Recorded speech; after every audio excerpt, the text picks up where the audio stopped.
My dear friends, today we're meditating on the promised verse which is in Matthew 5:7. प्यारे दोस्तों, आज का प्रतिज्ञा वचन है मत्ती अध्याय 5 वचन 7। इस पर हम मनन कर रहे हैं। Blessed are the merciful, for they shall receive mercy.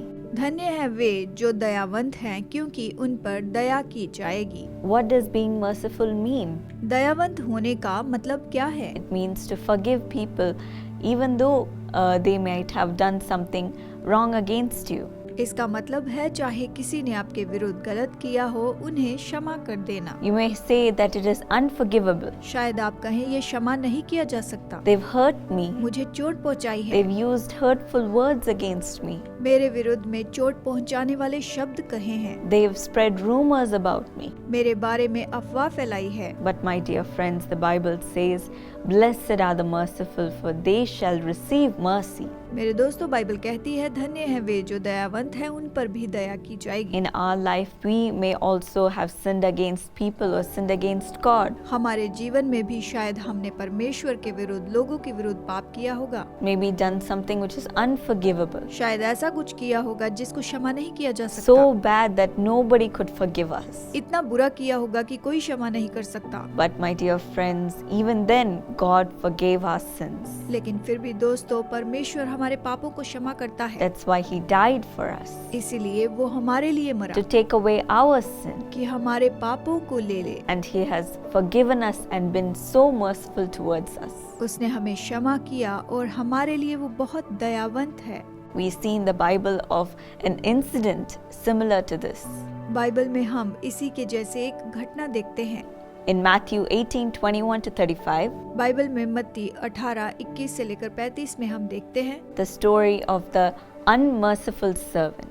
ये कहानी है एक निर्दयी दास की। Jesus said this story to His disciples, खुद यीशु ने अपने चेलों को ये कहानी बताई थी, talking about forgiveness. क्षमा के बारे में बताते हुए। He shared a story about a king who wanted to settle accounts with his servants. उसने राजा के बारे में कहानी बताई जो अपने दासों से लेखा ले रहा था। He saw a servant who had owed him some money. उसने देखा कि उसके एक दास को इतना पैसा चुकाना है। Since he was not able to pay the debt, the master ordered that he, his wife and his children should sell everything they have and repay the debt. जब वो कर्ज चुका नहीं पा रहा था, उसके स्वामी ने आज्ञा दी कि ये उसकी पत्नी और इसके बच्चे अपना सब कुछ बेचकर कर्जा चुका दें। The servant fell on his knees and begged him, saying, "Please be patient with me, I will pay everything back." वो दास अपने घुटनों पर आकर उससे विनती करने लगा कि कृपया थोड़ा धीरज रखें, मैं सब कुछ चुका दूंगा। The master took pity on him and cancelled all his debt and let him go. उस स्वामी ने उस पर दया की, उसका सारा कर्ज माफ कर दिया और उसे जाने दिया। But when the servant went out, one of his fellow servants had owed him some money. जब वो दास बाहर निकला तो इसके एक संगी दास ने इसके पैसे चुकाने थे, थोड़े से पैसे। He grabbed him and began to choke him, saying, "Pay back everything you owe me."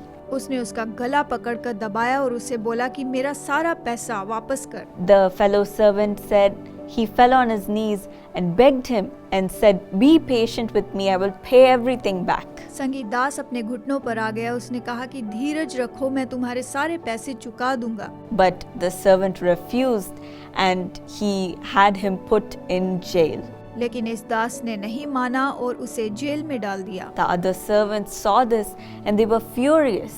दूसरे दासों ने इसे देखा और वो गुस्से में आ गए। So they went and told his master what happened. तो जो हुआ था उन्होंने अपने स्वामी को जाकर बताया। The master called the servant स्वामी ने उस दास को बुलाया and he said, "You wicked servant, और कहा, हे दुष्ट दास, I cancelled all your debt because you begged me. तूने मुझसे विनती की, मैंने तेरा सारा कर्ज माफ किया। Shouldn't you have had the same mercy on your fellow servant, क्या तुझे अपने संगी दास पर ऐसी दया नहीं करनी चाहिए थी, just as I had on you?" जिस तरह से मैंने तुझ पर की है। In anger, the master handed him over to the jailers to be put in prison and tortured.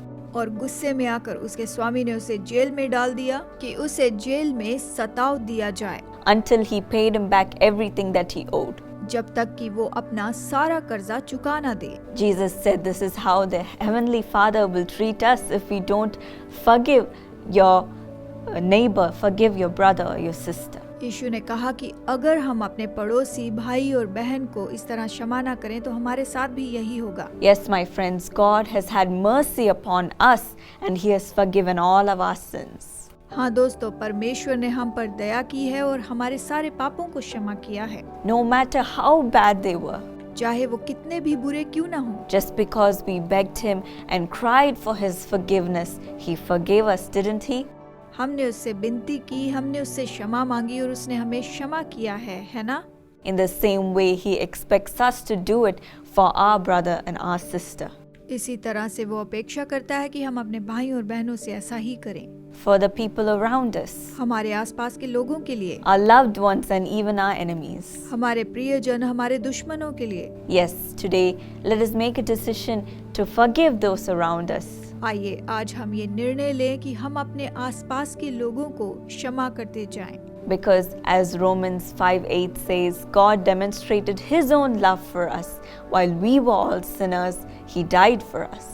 जैसे कि रोमियो 5:8 कहता है, परमेश्वर ने अपना प्रेम हम पर प्रकट किया, जब हम पापी थे मसीह हमारे लिए मरा। So let us demonstrate this love to the people around us. तो आइए हमारे आसपास के लोगों को हम यही प्रेम दिखाएं And be merciful to them. और उन पर दया करते जाएं, Because Christ is merciful to us every day.